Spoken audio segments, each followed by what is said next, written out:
One sun burning lights, a convoy appears, a column of vehicles pressing through thin fields. Like a limitless horde of lemmings, their mission relentless, their hope long gone.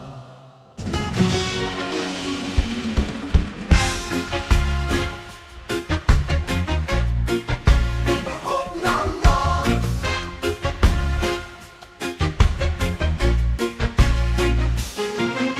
They drive past wrecks engulfed in flames.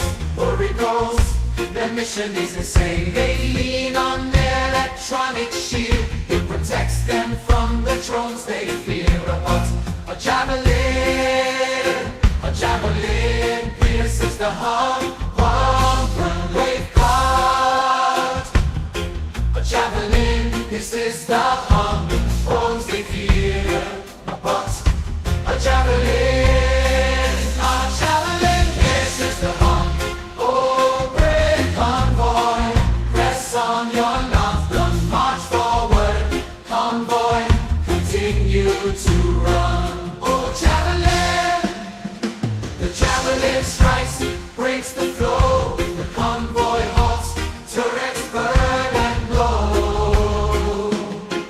Then the shock, their dreams take flight as they bid farewell to the fading lights. Oh, brave convoy, your journey ends here as we remember your spirit crystal clear. In the thin fields where your dreams die, your legacy soars, reaching the sky.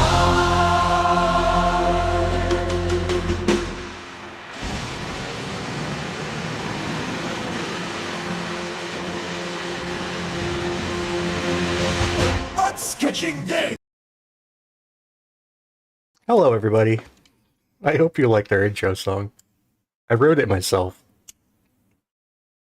Hi, everyone. Thanks for joining us. Yeah. I actually did write that song. And performed it, obviously, but You performed it? Dang. I'm impressed. yeah. I mean, I tried having the AI, perform it, but it just wasn't getting the vibe, it was making it a little bit too robotic, so I had to get out and do it myself, I feel you, man. AIs make everything tinny. It's no good. No good at all. So, just a little background. Yesterday, I woke up around 6 a.m. and I counted vehicles until around 3 a.m. and I went to sleep around 4 a.m. and I woke up today toasted. I was just toasted. Like I couldn't do anything today. Like I was dysfunctional. I've like not done anything today, to be like totally honest. Like my goal today was to read through the roughly 1,500 police reports and whatnot that I had to go through, and I read about 20. So I like don't know anything that happened today. So if anyone expects me to talk about anything that happened today, I'm not your guy. Yesterday, I know yesterday though. So Which is great because I have so many questions about yesterday and the day before. yeah.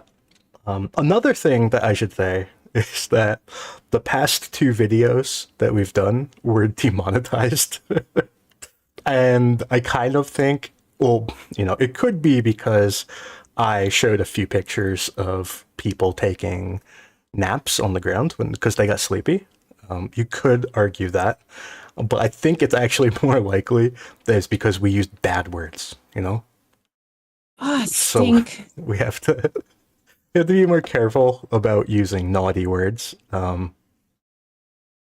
Yeah. So if you're ever thinking of a naughty word, here's a good tip. Just say a word that's similar to that, but is not that word. Yeah, that's the old YouTube tip. Anyways, so we're gonna try to stick to the YouTube guidelines, I guess. We're gonna run a clean, family-friendly show. That's Yeah. what we do. I mean, I thought we were pretty family friendly. I mean, we're I not. mean, We're not. depends if you're family. Yeah, but it's gonna be even more family friendly from now on.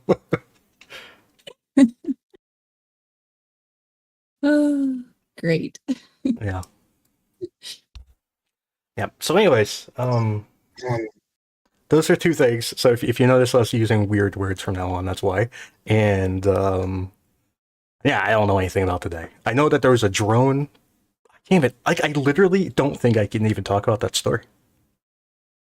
There was a drone. There was a that dropped. drone that flew around. It was flying. It had wings, and then it hit something, and that thing had a hole in it. And this event happened in Russia. I know that happened. I don't even think we can talk in detail because I think that would make the robots sad. I mean, we are already using the robots. You know, we don't want a robot war. We already have the robots on our side. We don't want the robots What on about their the side. robot families? We can't make the robot families sad. We have to be friendly to the robot families. Yeah. That can be your new tagline. We are robot family friendly. Yeah. So anyone who's late, I played a new intro song, and you might want to go listen to it because I think it's a good song, personally. I even wrote it myself. But moving on. Yesterday, there were a lot of vehicle losses, like a lot. It was pretty much the most we've ever had in a day. I think I'm pretty sure it's the most we've ever had in a day. Part of that is because I didn't count stuff like 2 days ago that I could have, but I didn't want to because we didn't have footage that I trusted. Part of it is because we forgot to count stuff that we knew about a long time ago. Okay, so here's a funny story. Okay. I think some of these images might tell the story. I think it's this one. Yeah, this one. Okay. So if we look at this, I'm gonna go to the other view because it might be a little bigger, or maybe if I do this. Wrong button. Wrong. Let's do it this way. It's bigger. Bigger is better. Okay. Okay. So you might look at this image and say, "Who cares?" But if imagine yourself, imagine you are a person who's hyper obsessed with golf carts, right? Well, what do you see when you look at this image? Some people might see a BMP. Others might see a golf cart and exclusively count the golf cart and ignore the BMP. And sometimes, a person could, in theory, do that over and over again and just exclusively count golf carts. That could happen. It's not unheard of, and it's literally what happened. There were a few videos. There were a few videos that came out where we exclusively counted the golf carts. We skipped all the other vehicles. And yesterday, I was going through, and I was like, "Wait a second! All of these images of golf carts have other vehicles in it, and we never counted them or mapped them." So yeah, that kind of padded the stats a little bit. So yeah, like I'm gonna assume you're pretty sleep deprived in that particular golf cart counting incident. maybe. Like this tank right here. This tank, I only counted it yesterday, but we actually had we had another vehicle that was hit by a drone right next to the tank because it was trying to drive around the tank, and it was hit by a drone like roughly right here. But we never counted the tank, even though the tank was in the photo. So that was another example. Here is a golf cart that we miraculously missed because apparently we exclusively count golf carts, but we missed that one. And then there's this other vehicle, which I think, this was also next to a golf cart. And we just counted the golf cart exclusively. So that happened a few times. And thank you for the tip. Thank you. So anyways, so that padded the stats a little bit, our golf cart escapades. But not like super much. Like we're talking like there was like 5 vehicles here that we didn't know about because of the golf cart incident. There's this other vehicle that we I genuinely think that one might be new, but we may have missed it because of the golf cart. This one, it's like off in a corner here. I don't think we ever saw that one before. Well, if we did, we never mapped it. And yeah, and some of these were actually new. So there's that. That kind of padded the stats a tiny bit. Not like a super amount, but a little bit. And there's this incident here near Tonenke where I think we could have counted some of these on a different day, but I wanted to have a more complete video. So yeah, there's just this is an incredible event. It's just incredible. So in this attack, you can see that in the very background of some of these images, here, I'll open this in another tab so maybe we can, okay, so this is the video, right? So there's this vehicle here that we never saw or mapped before. There's this one there that we never saw or mapped before. There's one here, and there's one here. And then there's some that are harder to see, but there's one there. Not to be confused with this one that's on fire, but there's another one that's not on fire right next to it. There's this one and this one. So those vehicles, so it's 1, 2, 3, 4, 5, 6, 7. So there's like 7 vehicles there that we don't know whose vehicles those are. I suspect personally that this one, and this one might be Ukrainian, and the other 4 are probably Russian. Off in the distance, you can see this vehicle like way out there, which I think I might be wrong, but I think we counted that one already. And then even more in the distance, you can't really see them in this still, but they are there. There's 2 more vehicles there that we also counted yesterday. And also there's this vehicle here. I'm not really sure what that is doing. But anyways, so this is just to say that there's a bunch of vehicles in the background that we don't really know how to account for. But obviously this assault force is all Russian vehicles. This vehicle here is a tank. And I am pretty sure, although not totally sure, I'm pretty sure I got hit by a javelin. This is another tank, and I'm pretty sure that also got hit by a javelin. This, I believe, is a BMP-2, and it's going to drive up and get hit by a javelin. I'm pretty sure it got hit by a javelin. And I'll go into why I think it's a javelin in a second. But anyways, that accounts for all these purple things. And then there, you see there's more purple over here. Those are the other 2 vehicles I was just talking about. So basically, oh, and here's another little purple vehicle right here. You can see, never mind the fire, the bonfire, don't worry about it. So there's another vehicle sitting right there in a little hole. Yep. I don't know if I've ever seen the little red guys. Are those snipers? No, these are just Russian assault icons. Yeah. I gotcha. Thanks. Yeah, the ghosts are abandoned. The explodey icon are destroyed. Makes sense. Yeah, then there's the guy with the little sport. Let's call him a sports guy. He's a sports guy. That's the assault icon. Yeah. So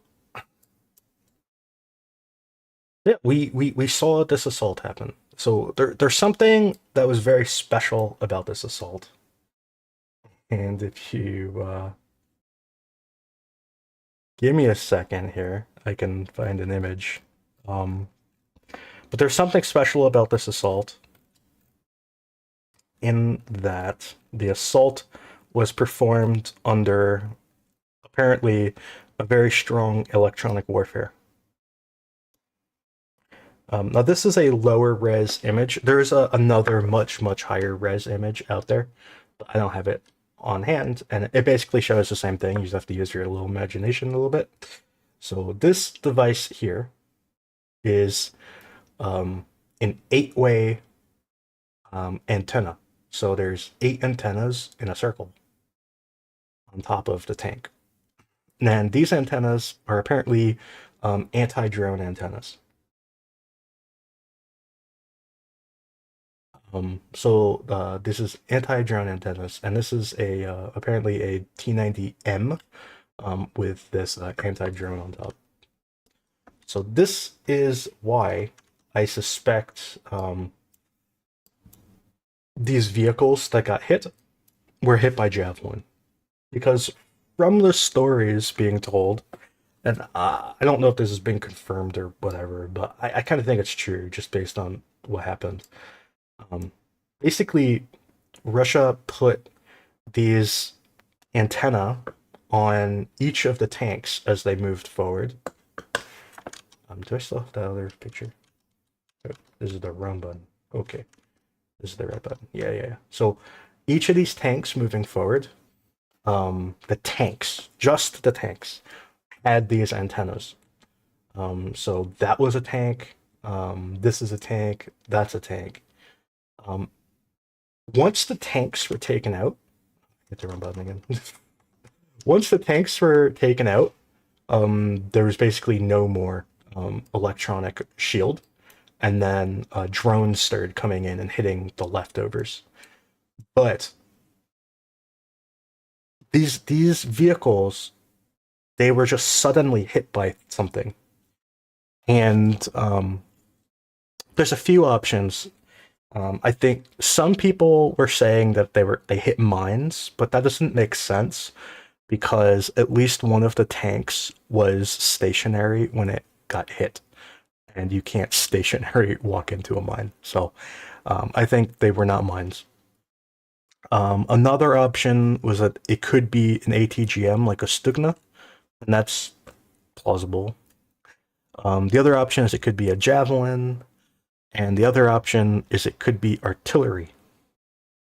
Although it seems unlikely to me that artillery would fire 3 shells and all 3 of them hit a vehicle perfectly, like exactly on the vehicle. That seems unlikely. I really think it was a Javelin, or maybe a Stugna. Andrew, I shared the higher res image of that into the stream chat if you want it. Okay. Higher res. And Gik has advised that there is a video of the 25th launching the javelins from Monday. There is a video. I don't know if we're talking about the same video, but there was a video where they launched like 8 javelins and 2 Stugnas, all like back to back to back to back. And I don't know if that's the video he's talking about. We'll find out. But this is the little 8-way antenna on top of the tank. So what I think happened is that they drove up in a little tank column, and they got hit by javelins. And if you listened to the intro, that's what the song's about. The song's about a group of vehicles that ran forward under the shield and got hit by a javelin. So that's the intro song. Yeah, what EW doing?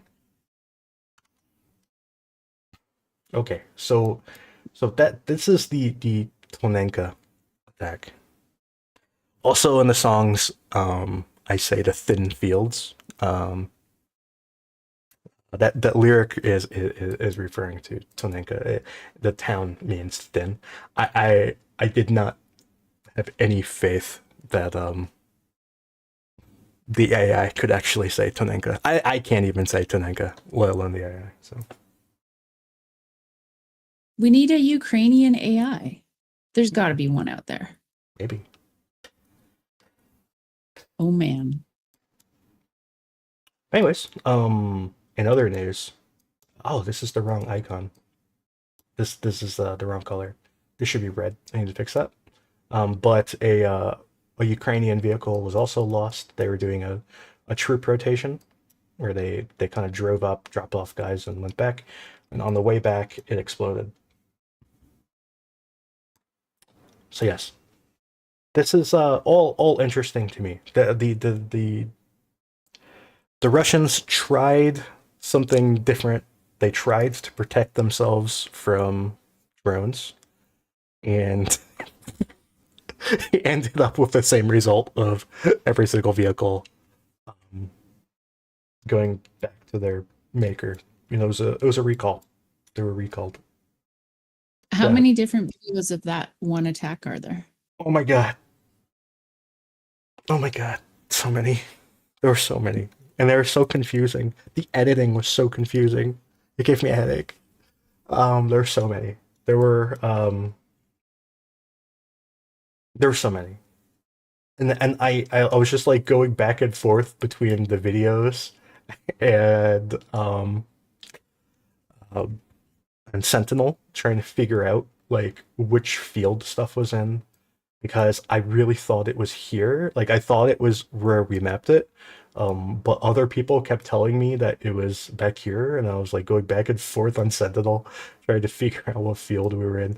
I was so confused; it gave me a headache. It made me sad.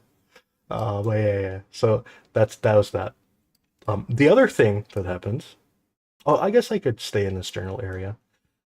There was kind of an exciting event over here.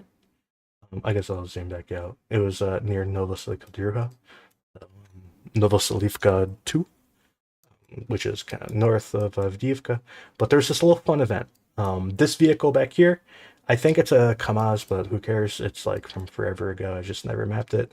But this is the exciting part. This BMP1 is also unexciting. But this Brem, the Brem had a bad day. There were actually two Brems, and I was really hoping they would take out both, but they only took out one. Fun fact, this truck right here, that truck has been there for like 12 years. It's on this map too, probably. Yeah, it's right there. You can see the truck. The truck has always been there. It's like a permanent part of the terrain now. So that was kind of a bit of fun. Taking out a Brem is always a cool thing. Yeah. So that's all kind of that. Now there's the second big attack. Near Novomykhailivka. Oh. It's so absurd. And that's the crazy part is there was a second one today that I didn't even watch because I didn't watch anything today.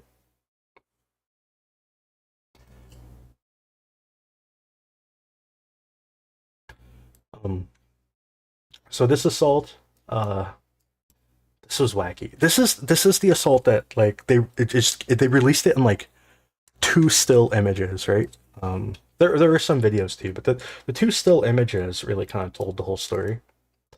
And they're both at separate times, and they just painted all of these, like there's like 20 vehicles in these two stills, and then there was in the video they kind of zoomed out and you could get the three more vehicles. I'm not really sure what they are. I think these two might be BMPs, and then one in the middle is a tank.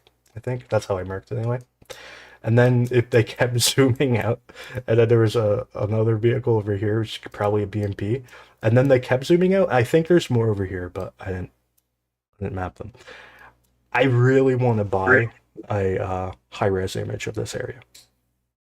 I really, really want to. But the most recent high-res image is March 28th, and that's no fun. I want today.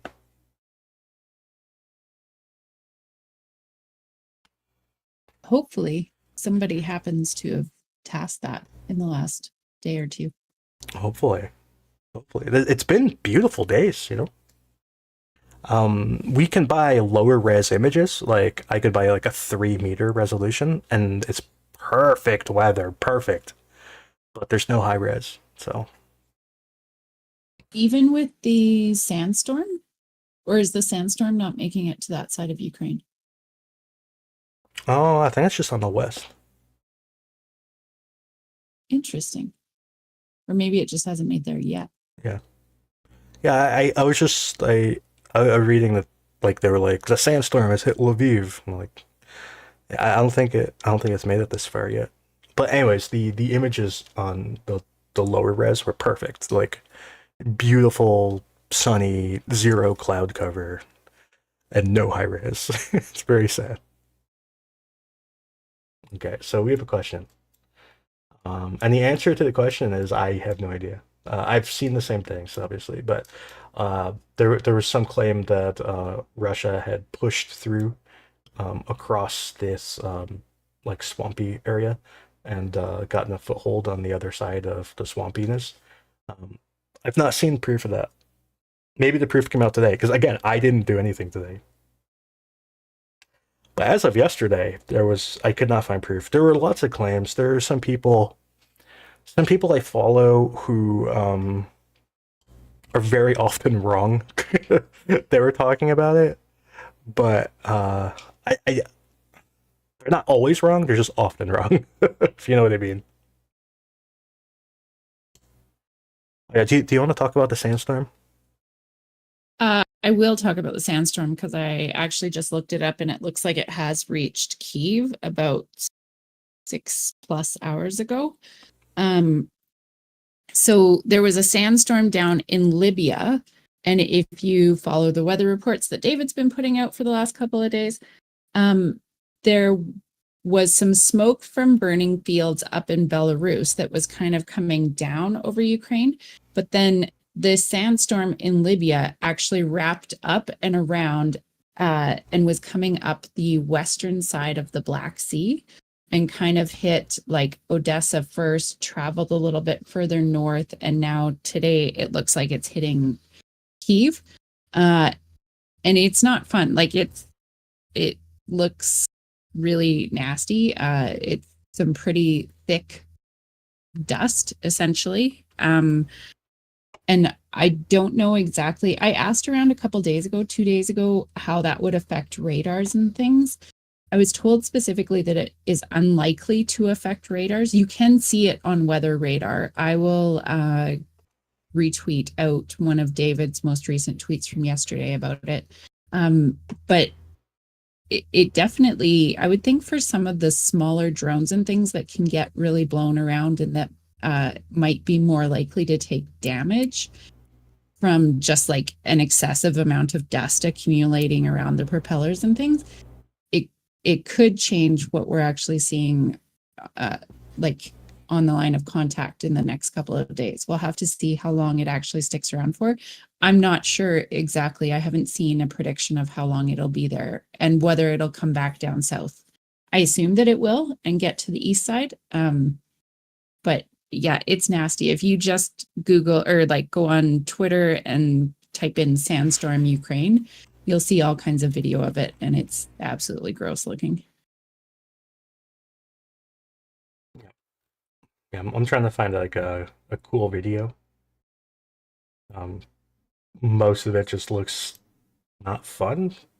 Here, I think these are some videos. I need to put on the right thing. Okay. Here's some videos. I think this is it. Yeah.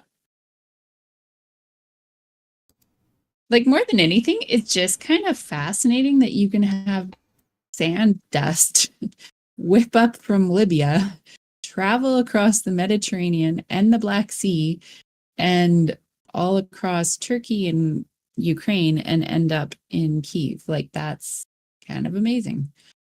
Not fun. Yeah. Is this how the sand forest was made? Was it just lots of sandstorms in Libya? Exactly. They That's dumped how it all on Kremena. all the really nice beaches on like Odessa and Kinburn Spit and all of these like holiday places that used to exist, they're all just Libya dust. Just Libya dust. Yep. Yeah.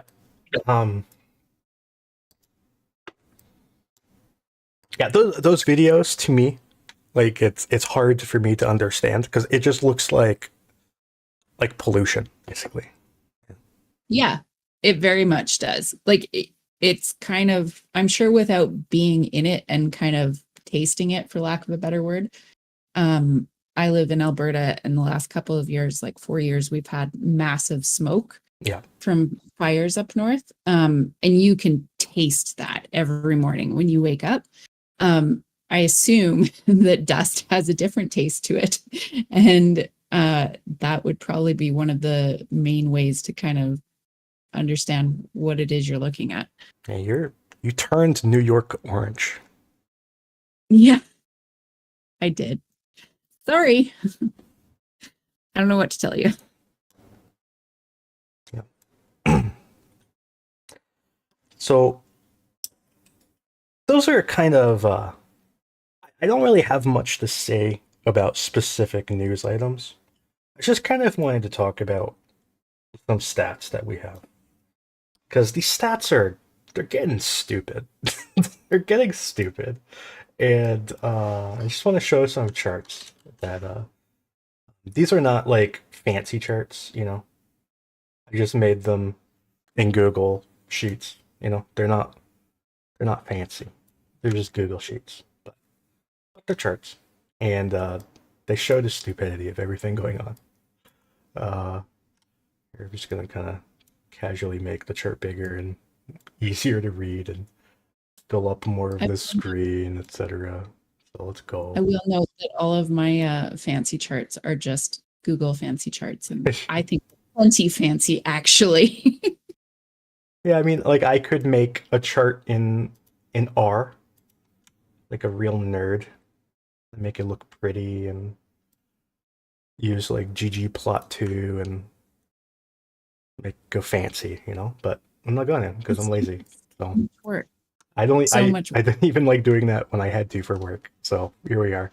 So these are losses per month, and if you want to see like the BMPs are line go up territory, line go up good stonks, you know.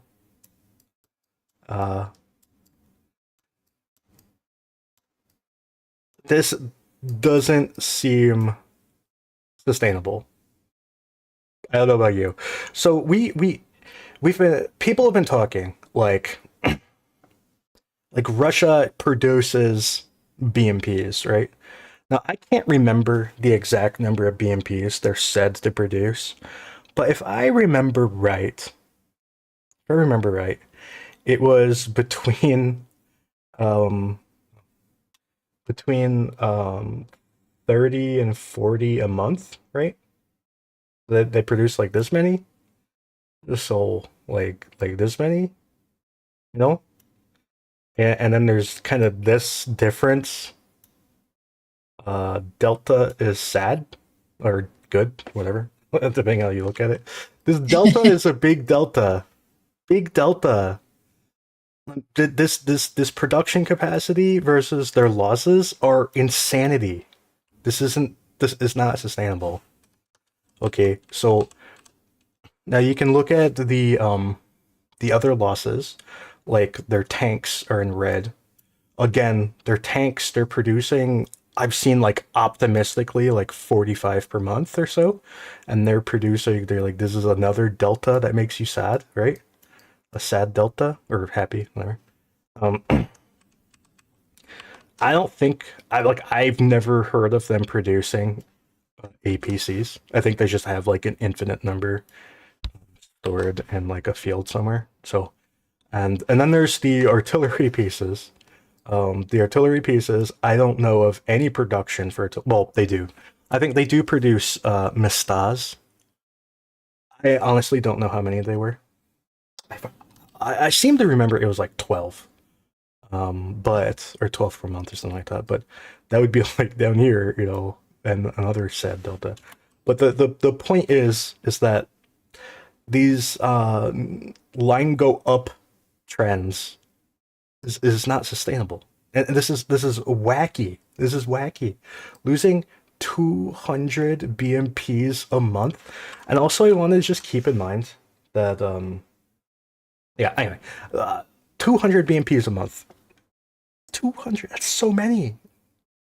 Okay, so let's say that they have, I don't know, I don't know, let's say like 5,000 in storage, right? Like 5,000 sounds like a lot until you're losing 200 a month. Then 5,000 doesn't sound like too as many anymore, right? So that would be 25 months. yeah, 25 months of vehicles. And obviously that you would be probably losing quality over the time because you're probably pulling out the best ones first because they're the easiest to fix.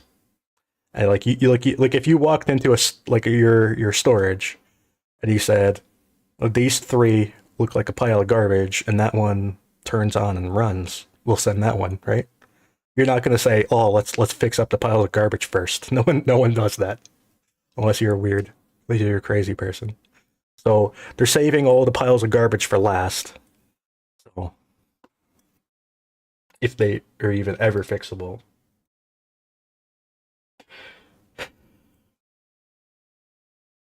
Well, and that would be the real key is that if you need parts for the better ones, if you need parts for things up at the front that you can't produce, which sanctions are starting to have at least a small amount of an effect on what they can produce, you're going to pull those from the not fixable machines, and that essentially mitigates them altogether anyways.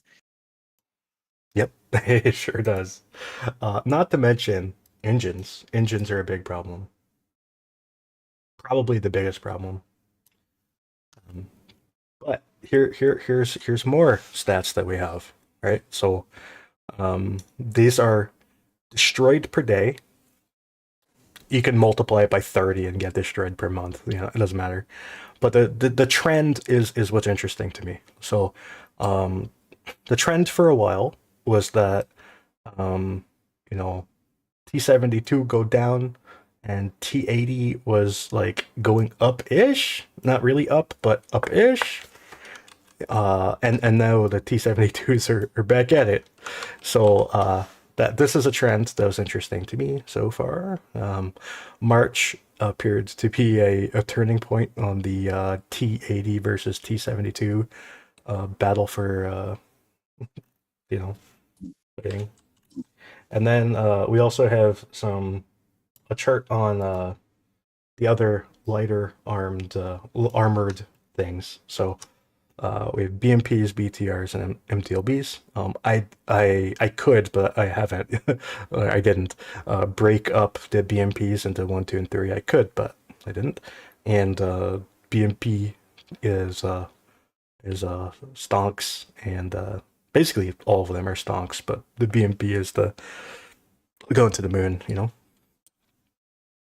So Can I ask a question about the tanks quick before we move on? yeah. What would be the difference between the 72 and the 80 in how fixable they would be? Like if you a whole bunch of 72s, but you manage to fix them because maybe they are more fixable and you have more parts for them? I assume they're about the same. I don't know. I assume they're probably roughly the same. I think Russia prefers the T-80 to a T-72.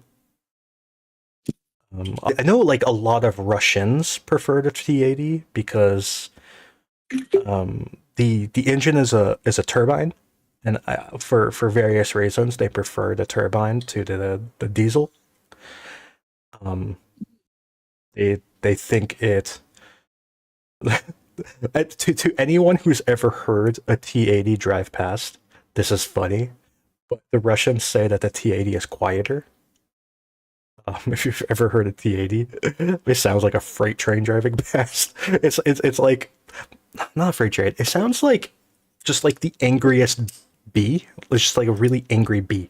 It's like it's like that. It's like a super high pitched helicopter. It's like annoying sounding, you know, and you hear it from like miles away because it's annoying. But anyways, the Russians claim it's quieter for some reason. I think if you turn off everything, I think that's what they're talking about. But anyways, the T-80 they prefer it. I think it also has higher torque. I'm not sure. I think jet turbines tend to have higher torque. I think that's the whole point, right? You're asking me about jet turbines because I feel like that's a poor choice on your part. I think like the trade-off of a jet turbine is that they use more fuel, but they have higher torque. That's I approve that message. I think that's the trade-off. Although there's like the U.S. developed some even newer turbines for like the Abrams, and I think those use a lot less fuel than the old ones did. That's another story.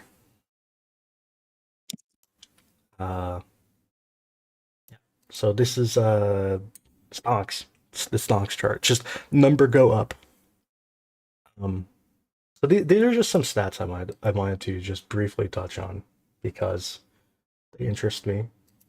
Where's the original chat? Just yeah, this is the stocks chart. BNP go up, and now that you've seen the breakdown, you know BNP go up, BTR go up, MTLB go up, yeah, artillery go up. This is very likely. You could look at this and say you could like it would be totally fair to assume that this dip and rise is statistical noise, and to be totally honest, it probably was like, but like look at kind of the overall trend here, is that from like here to I don't know like there, like this time period was when Ukraine had a lot more ammo. So when they had more ammo, they're taking out more artillery pieces. And then from like here to here, they had very little ammo. And over this time of little ammo, the number of artillery pieces destroyed went down. And now, you could argue that this data point for March, like this data point, is probably statistical noise, and that this trend here is probably their baseline, like just like it's probably a flat line. The ups and downs are noise, but in reality, this is going up because they have more ammo now, and they're using that ammo to hunt down artillery pieces. Over the summer, there were a lot of people were like always talking about like Ukraine's taking out all these artillery pieces because they're on an offensive, or because of this or because of that, and it's like their goal is to this or that or this or that, and in reality, it's just because they had more ammo. it was that simple. They had more ammo, they were shooting more shells, and for that reason, they could take out artillery pieces. Let me tell you a short story.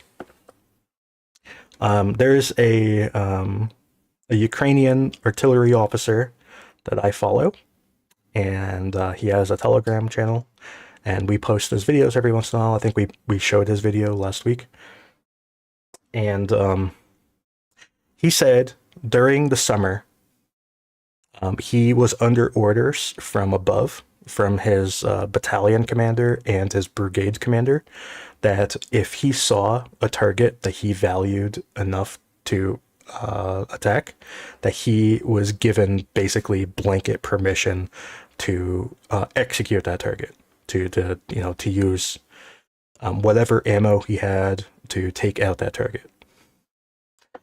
Then, when the offensive ended in, like October-ish, he was pulled out of the position he was in, because he was in like the same spot all summer, and he was rotated to a completely different location on a completely different area of Ukraine as part of the Ukrainian defense of the East. So he was defending the eastern assaults when Russia started their October offensive. So when he went there, he was given completely different orders. So instead of being told that he could fire upon any target he wanted to, he was under new standing orders. And those orders were basically, if you find something that you want to fire upon, you have to ask the brigade commander, and the brigade commander has to okay it. So every single target he found, he had to ask the brigade commander. So he said that when he, yeah. So when he went there, he almost immediately located an enemy battery. And he said that this battery were all within range of him. He could easily take them out. None of them were using defensive, any sort of cover. They had no overhead cover. They were not in trenches. There were no defensive fortifications around the pieces, and he could easily take them out. He asked the brigade commander, and the brigade commander said no. So that is a story. That's a true story, by the way. And I think that should paint the picture for you, because the brigade commander was not being a jerk. It's because Ukraine had no ammo, and they couldn't. They were saving every shell for defense.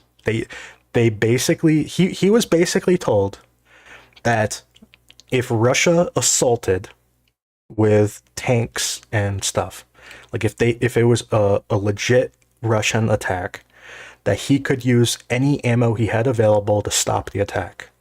But once the attack was over, he could not fire on anything until he had explicit permission from not his commander, but his commander's commander.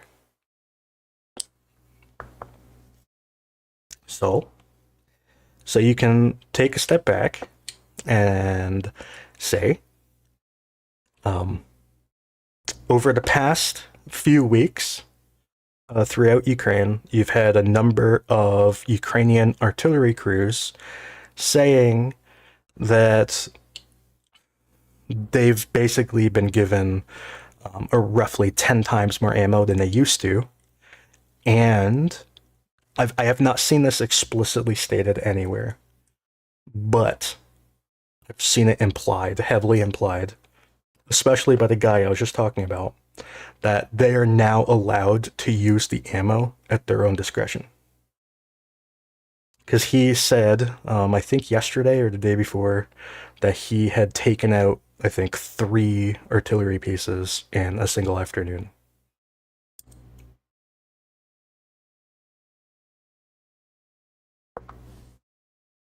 Okay. That's a big change. Yes. And I want to thank you to the person who gave a 20 euro tip. I can't see your name. I'm not sure you have a name. But thank you, nameless person. I hope their parents gave them a name. Yeah.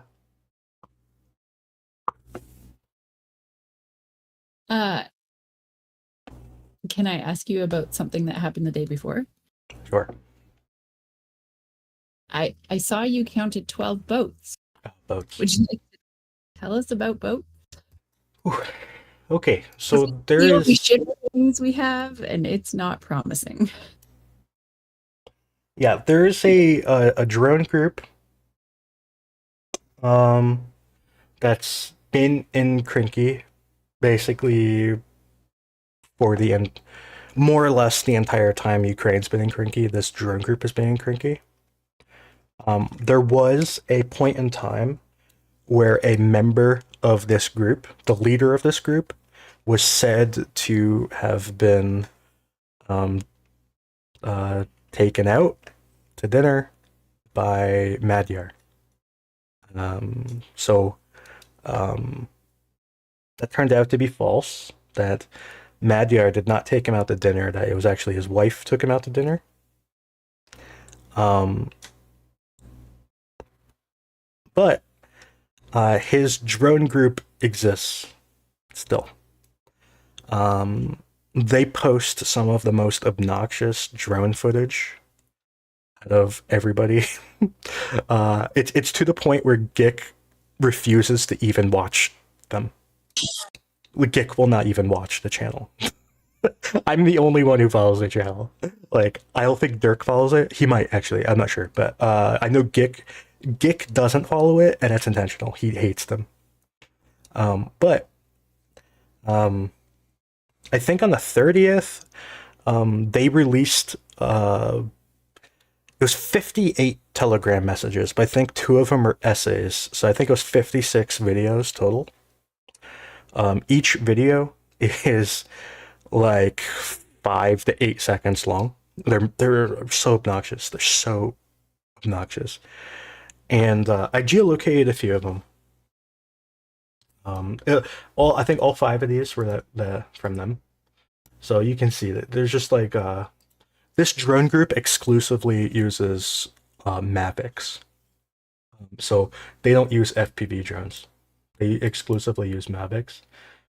So this all of these 5 drone drops are from their videos. So they draw. I think it was like 56 videos total. Of those 56, I think 12 of them were attacking boats, and I think like 1, 2, 3 or whatever of those boats were attacked multiple times. And I think one of those 56 videos, or 2 of them, I guess, 2 of them were the same video. They like posted it more than once by accident or something. But I guess when you're posting like 56 videos, you might double post by accident. So yeah, that is the thing that happened. All of those boats were roughly, well, not all of them. To say all of them is wrong. But most of those boats were roughly here, and I think a few of them were roughly here. And if I remember right, I think one of those videos, they attacked a Ukrainian Mista, I think. And I imagine the Mista would be like back there somewhere, maybe. But they like flew over and dropped a grenade on the Mista. I don't think the Mista was damaged, but yeah, this drone group operates in this Krynky area. Their videos are obnoxious. They're all edited in a way where it's like really hard to geolocate them. And it was also particularly annoying because these videos were relatively new. And the reason I know that is because we have high-res satellite imagery of this area. The satellite imagery that we have is not that new, but it's relatively new. I think it's from January or something. And these videos were taking place next to airstrikes that did not exist on the images that we have. So the only way I could have geolocated them is to know where the airstrike was, but that airstrike is not in our high-res image because the airstrike is too recent. So that's kind of annoying. So some of these videos were also mines, though, right? None of those particular, not from that channel. There was a boat that struck a mine. Yeah, And then you can pretty much imagine what happened. It was pretty much as expected when a rubber dinghy hits a mine. Not good. there was also a video that I saw this morning when I went looking of Russians laying mines, and that didn't go well for them either. Oh yeah, yeah. That didn't go well. Yeah. Yep, Mines are tricky. they were trying to lay mines, but they forgot. They they forgot that Ukraine has an FPV drone. Oh no.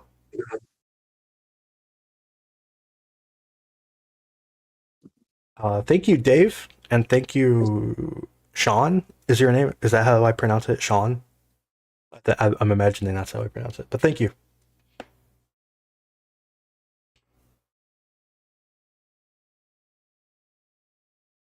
Thank you. Thank you for the tips. But yeah, that was all that happened here, and this that's the channel. If you are the sort of person who wants to watch it, that is the channel. They posted so many videos.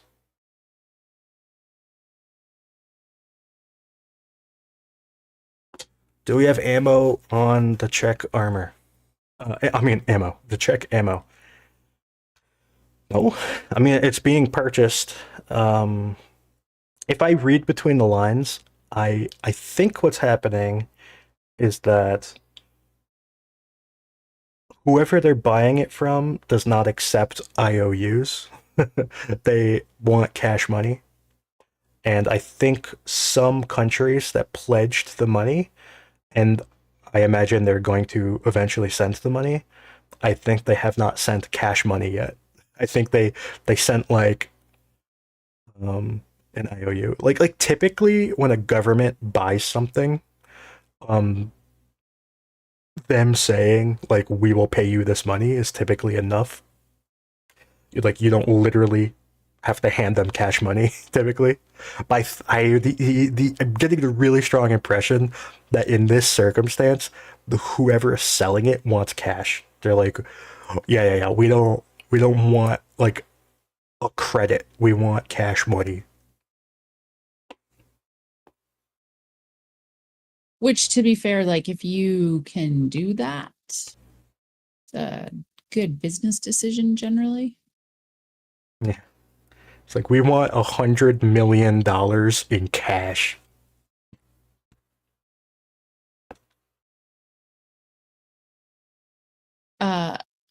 In the meantime, while we've been in here, I asked the maintenance and logistics guy, Zodiac, what if there was any maintenance reasons why he thought maybe a T-72 might be able to be repaired and sent back to the front a little bit quicker than a T-80. And he mentioned exactly what you mentioned, that the multi-fueled turbine engine is much more maintenance heavy compared to the T-72 or the T-90. And so that just like spitballing ideas why we might have seen more of the T-72 show back up and then obviously more of them being destroyed. It could be just because they're easier to get back on the line a little bit quicker. Yep, that could be. I don't know whether this is true in Russian tanks. I think typically because turbines are such a pain to repair, typically what you do is you make it really easy to take the engine out. So instead of repairing it, you just take the entire power plant out and put a new power plant in. But you know how the Soviets are. You know. Well, and that, Yeah. that supposes that you have a new one to put back in. Yeah, that's true. That's true. Although I think I'm not sure on this, but I've heard that that engine, like the T-80 engine, is one of the engines that Russia still produces. I'm not sure about that. Well, if anybody has any sources for that, we'd love to hear. Hit us up at some point. I've heard that's why they like the T-80 BVM so much. because they still produce the engine. But I'm not sure. But thank you, Daniel, and thank you, Duck Twerk. Is that your name? Oh, Duck 20. Duck 20. Sorry, it cut off. If you saw my screen, all I saw was TWE, and then the N was cut in half, so it looked like an R. So I thought your name was Duck Twerk.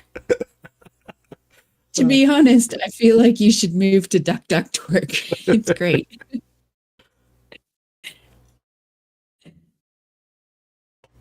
Yeah, they probably have about 2 years of storage left. You're probably right. Yeah, and it's hard to really understand how much storage they have because I'm not sure how up to date our satellite imagery is. And also, there we can't see everything with satellites because there are buildings and they can put stuff in the buildings. But you kind of have to run on the assumption that everything going on outside is probably going on inside. Yeah, like that's like an assumption you have to make. So if like half of the outside is missing, you assume half of the inside is missing. So although it might not be true, it could be just be that the outside all went away and the inside is still there, you know? Or it could be that the inside disappeared first and then like before they even touched the outside, they got rid of the inside, you know? Because the inside is presumably higher quality. But anyways, yeah, so there's a lot of factors going into our knowledge of their stockpile because we don't necessarily have recent high res of everything. I think some of the places are actually really old. There might be people who have recent high res, but generally speaking, like the public does not have recent high res for a lot of places.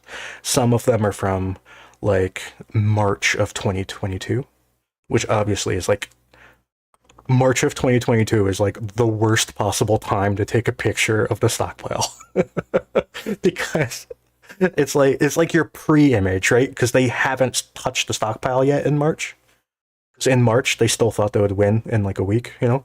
So yeah, like I guess March would be like your pre-image, like your before image, and then you would want another image from like now to compare it to March, you know.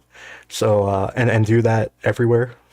But yeah, the public does not have those images, and by the public I mean it's not on Google Earth, it's not on publicly accessible high-res imagery. So what you'd have to do is you would have to buy it, basically. And unfortunately, a lot of these places don't get much tasking. So not only do you have to buy the image, but you have to buy the tasking on top of it. So depending on what vendor you're going through and what your contract is and what resolution you're buying, if you're going to buy like 30 centimeter resolution from Airbus, I believe tasking is $750. So the image might cost you, like if you could just go buy the image by itself, just the image, would probably be about $100 per location. But to task it is another $750. So Andrew, Yeah. if you wanted to buy satellite imagery of all the things you want to see in the next week, how much would that cost you? Okay. So I was looking at because I was actually doing this last night, but the area that I want around Novomykhailivka, I believe was $165. Um the area around Tonenke is probably going to be about $220. I still kind of want an image of Berdichi, but it's not high priority at the moment. We would like another image of this part of Turney because we bought this part already. This part of Turney would be like another $400 probably. We kind of want an image of Makivka, like up here, which would probably be like $400 or $600 probably. and we want an image of Rabatina, which would probably be around $200 or $300. So altogether, it'd probably be about $2,000. We What about, kind of want one of Krynky as well. That would be like another 100. and that includes tasking? Oh well, if you want to include tasking, you have to add another $750 for each location. So that would So be either way, 1, 2, 3, 4, 5, 6, 7. Another 7 times 750.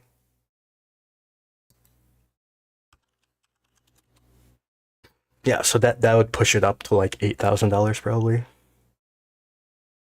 Yep, that would be expensive. I have never tasked an image. I only buy images that are already tasked because I don't feel like spending $750 for tasking. We can get substantially cheaper tasking at lower quality. So I think 50 centimeter we can get tasking at $300 instead of $750. But 50 centimeters, like half the resolution, basically. It depends on if 50 is enough for what you're doing, then 50 is the obvious way to go. But if it's not enough, then you have to pay more. So no, this is not an official announcement for a fundraiser. No. I figure the images that I want to buy, I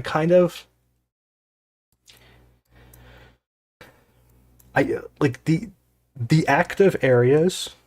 I kind of want an image every 4 to 6 months. So like Rabatina, um, it depends on where you buy in Rabatina. Because we've never bought an image of Rabatina, I kind of want to get like the whole shebang, like this whole square, which would be like, I don't know, like $200, $300 something. But then after that you could get more smaller chunks or whatever. But I kind of want to get like an image of active areas every few months just to you know track things. But it adds up. It's expensive. Yeah, I would never pay for tasking unless I really needed it, like really needed it. Which we've never really needed something. We just yeah. Um, so like for example, I bought the area south of Novomykhailivka. So I basically bought from like here, like this ravine or whatever, um all the way down like that to here. I bought this whole area that cost about $300.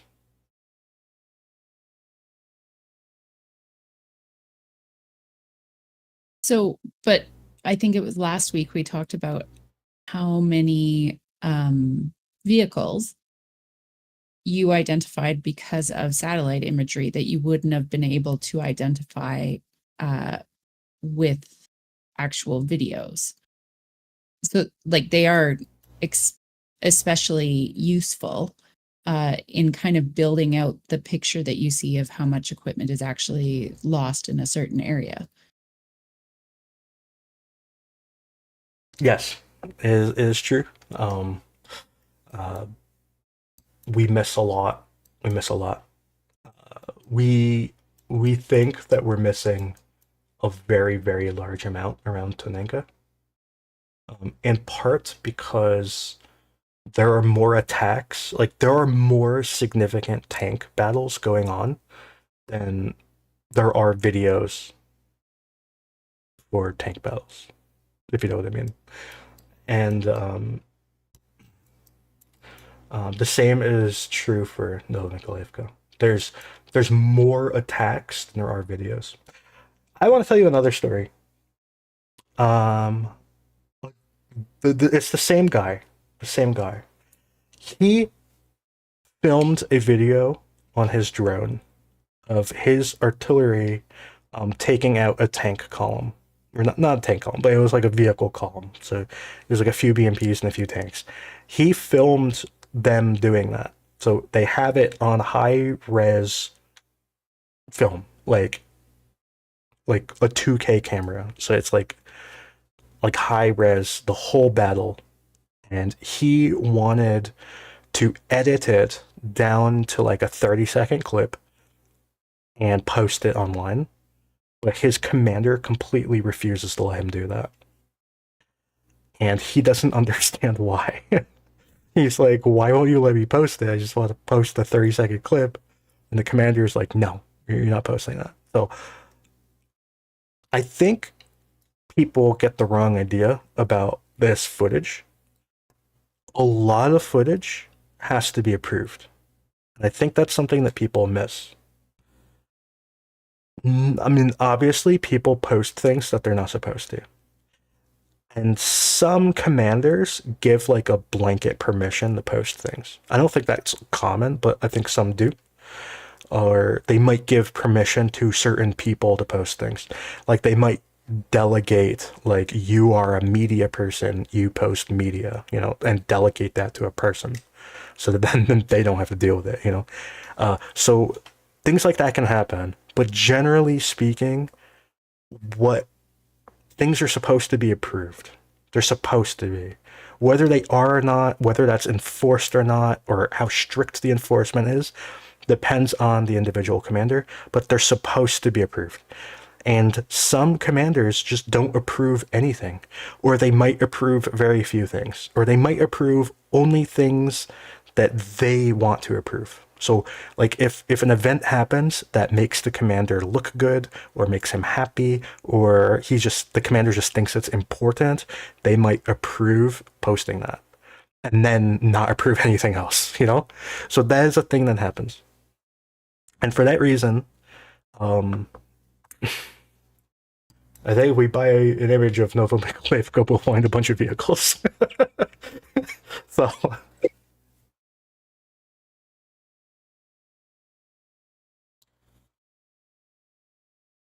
I just think it's really important to kind of keep talking about that like we've talked about caveats often before. You were really good at that particularly. But I think people, if they aren't reminded often, they can kind of forget about that because it's easy to see so much in front of you and huge numbers like you put out yesterday and kind of forget that those are only emblematic of a small portion of what's going on. And there's way more that we're probably just not seeing. You are not seeing. Not for lack of trying. Let me point that out. Yeah.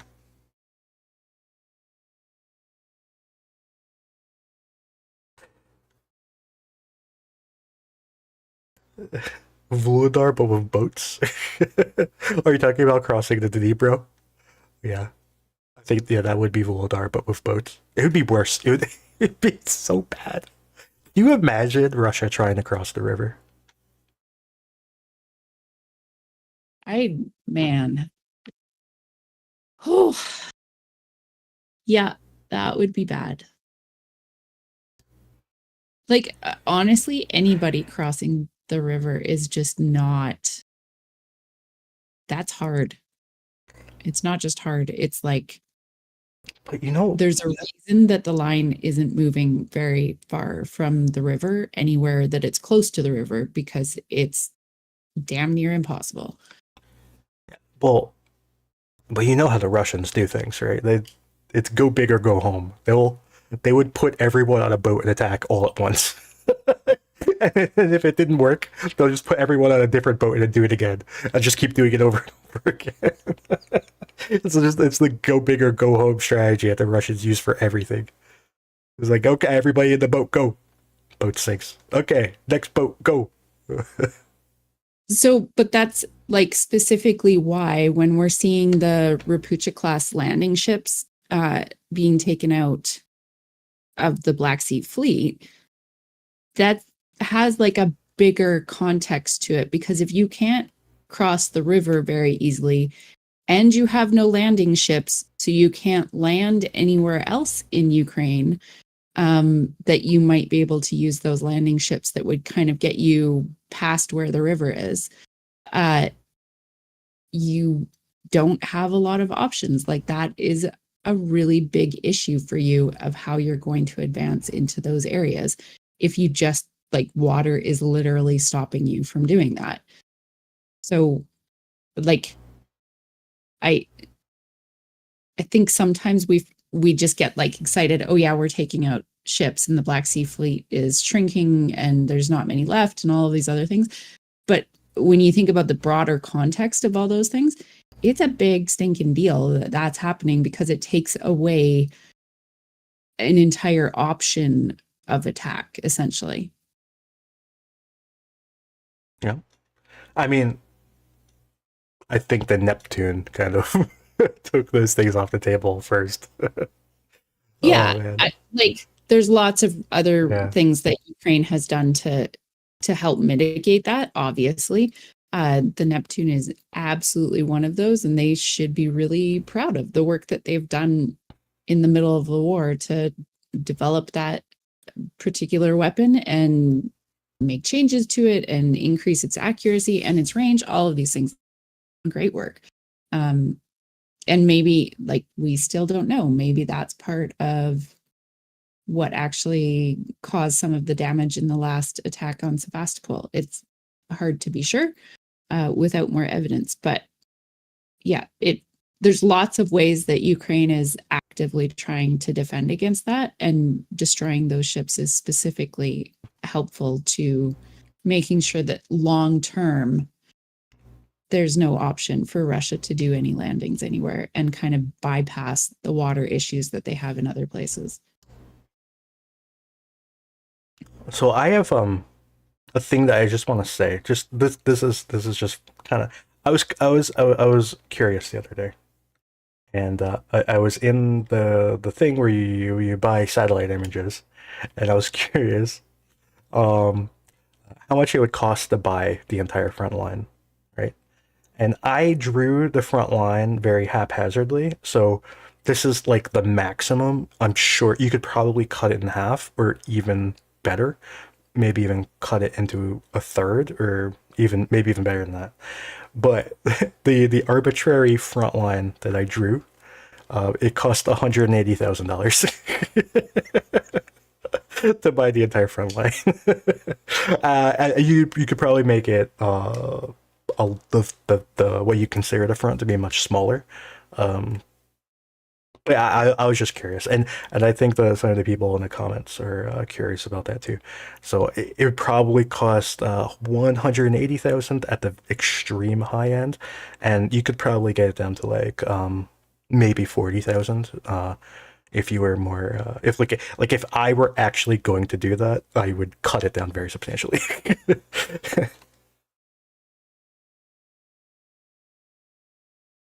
Can you imagine how much cool stuff you would get to see Yeah. if you did? Yeah, you just bought Oh the my entire goodness. front line. Yeah. It would be amazing.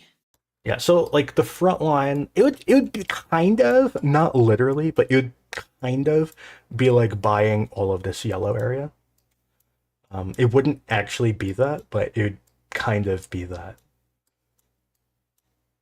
Like if you took this yellow and you made it like twice as wide, like half again on each side, and bought that, that would kind of do it. Oh man, that'd be so cool. Yeah. I was actually, when I did it, I thought it was going to say millions of dollars. I was actually surprised it was only that much.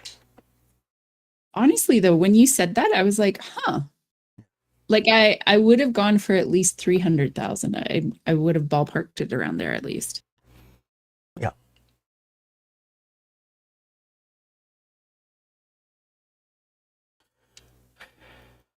A renewed offensive near Severodonetsk? I don't think so. I don't think Russia can really attack here. I mean, they could. I mean, it's possible, but it's easier said than done. There's a lot of issues here that are holding Russia back. The natural terrain is a significant barrier. There's a reason Russia has not been able to advance here. They've advanced a little bit, they've gone from like here, like they were here at one point, and now they're there. So that's their advance. They kind of captured, in air quotes, they captured Vasile and then lost it. They kind of like moved up to here, then moved back, then moved up again. So there's been some very modest advances. There was a point where Russia was here, and then they were there. So that was impressive. So yeah, they they've been working on it. But the natural terrain is a very significant impediment. Even when they have overwhelming manpower advantage, not only manpower, but overwhelming recon advantage. They have overwhelming artillery advantage, overwhelming air power, overwhelming armor advantage, and overpowering infantry advantage. So they have overwhelming advantages in every single category, and they still can't advance. So what do you think? Like, if they did an attack here, what do you think would happen? Do you think like adding like a few more guys? Like it's like, oh, we outnumbered them 50-1. Maybe if we make it 55-1, will that make a difference? You know.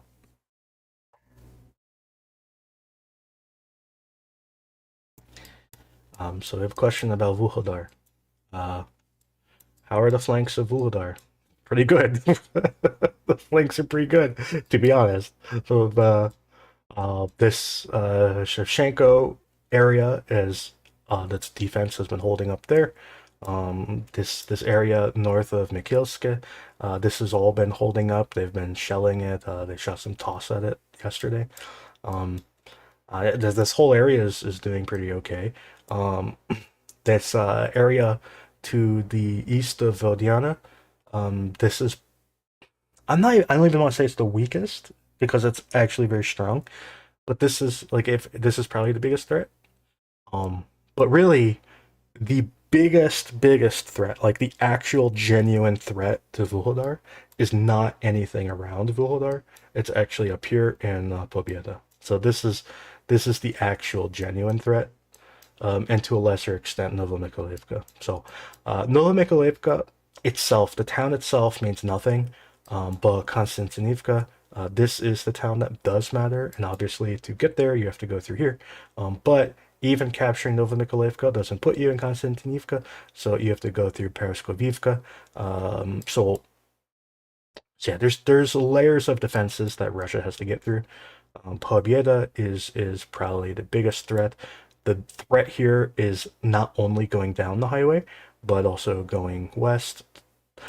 So this is like the biggest threat. But in recent times, Ukraine has stabilized this front here. I think they've even taken back some ground, and the Russians, I think, lost some ground as well. So Ukraine taking back ground and Russia losing ground are it's not the same ground. Okay, so Russia lost in one place and Ukraine captured another place. So it wasn't a trade. It was more like a yin yang thing.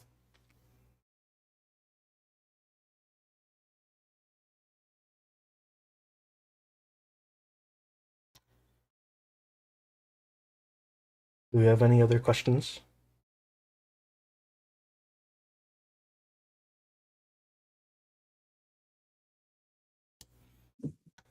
If there are no other questions, I have nothing else to really talk about.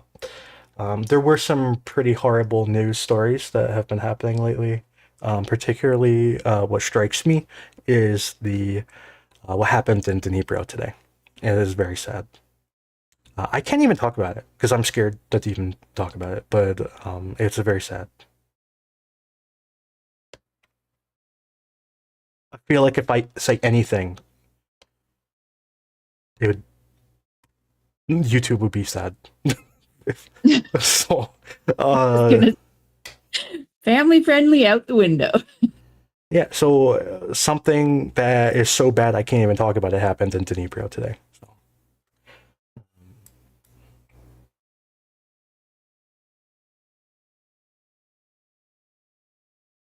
Ukraine is not abandoning the destroyed tanks for the reason that Ukraine is not advancing. you cannot recover a vehicle unless you advance. So that's the way it is. You have to advance. You have to push the front line so far away that your rear can go to the vehicle and recover it.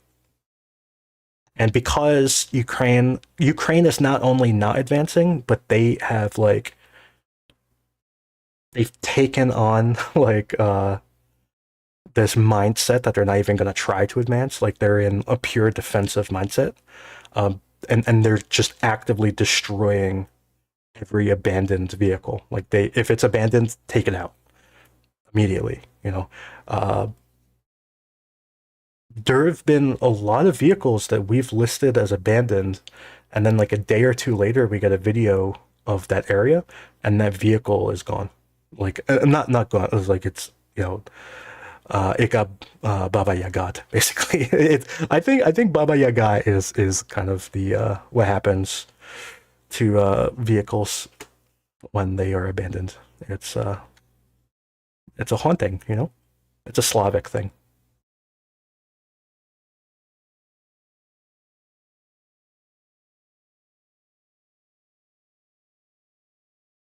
Yeah, I said a while ago that I think Ukraine should not go on any attack until Russia loses their armor.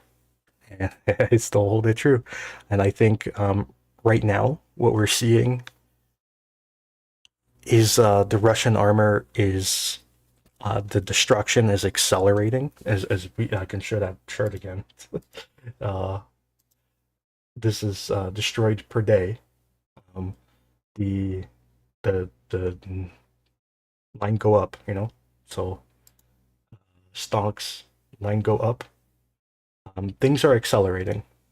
Generally speaking, tanks, the destroyed tanks are more or less constant. Like the tanks are kind of a steady state.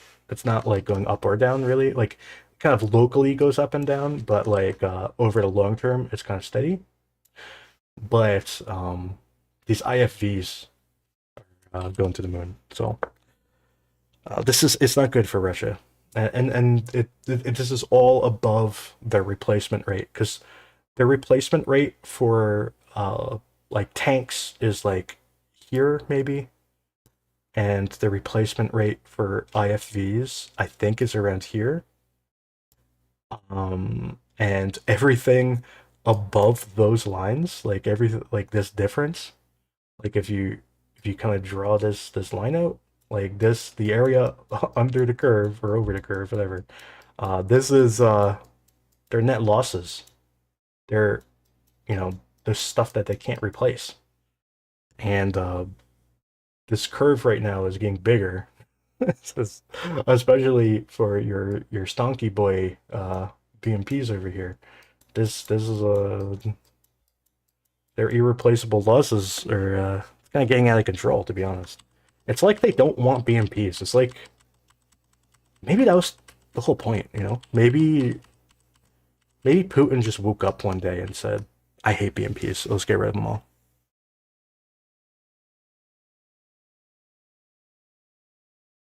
Russia uses radar. Don't worry, they use it.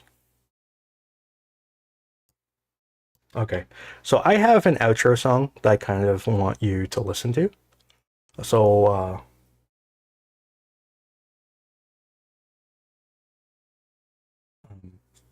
I think I'm gonna play the outro song, and then we'll call it a stream. What do you think? Sounds great, boss. Okay. So I'm gonna play that. I'm gonna play a song. Goodbye, everybody.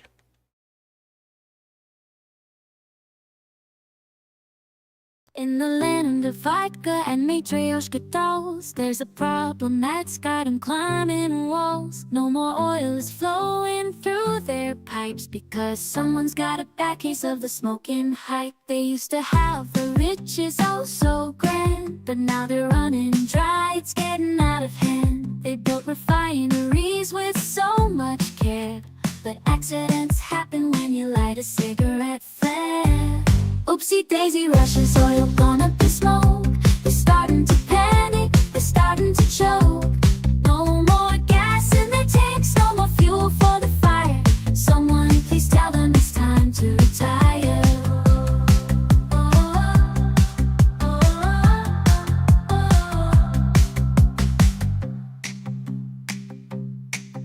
In the land of vodka and matryoshka dolls, there's a problem that's got 'em climbing walls. No more oil is flowing through their pipes because someone's got a bad case of the smoking hype. They used to have the riches oh so grand, but now they're running dry, it's getting out of hand. They built refineries with so much care, but accidents happen when you light a cigarette flare.